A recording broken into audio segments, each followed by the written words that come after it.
Vous l'avez dit, Laurent Saïm, il est 20h20. Merci d'écouter France Info. Le rappel de l'info avec Lauriane Delanoë. Une messe d'espérance et de remerciement. L'archevêque de Paris a célébré ce soir le premier office à Notre-Dame de Paris depuis l'incendie il y a 2 mois. Une trentaine de personnes présentes, casque de chantier obligatoire. Cette cathédrale est un lieu de culte. Il n'y a pas de touristes à Notre-Dame, a assuré Monseigneur Aupetit dans son homélie.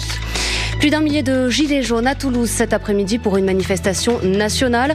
Cortège dispersé dès les premières minutes par les forces de l'ordre. Des manifestants disent avoir reçu des coups de matraque. Il y avait en France 7000 gilets jaunes en tout, d'après le ministère de l'Intérieur.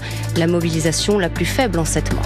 La maire sortante de Barcelone, réélue aujourd'hui lors de la séance constituante, Ada Colau de gauche, était pourtant arrivée derrière les indépendantistes lors des élections municipales fin mai.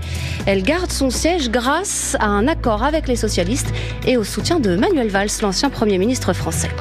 Après les violents orages sur la région Auvergne-Rhône-Alpes, place aux constatations des dégâts matériels désormais. Ils sont très nombreux dans la Drôme, pas de blessés, mais les pompiers sont intervenus plus de 200 fois. Dans la Loire, la circulation des trains et des voitures a été perturbée cet après-midi. Et sous ce déluge, c'est le néerlandais Wout Poels qui a remporté l'avant-dernière étape du Critérium du Dauphiné cet après-midi.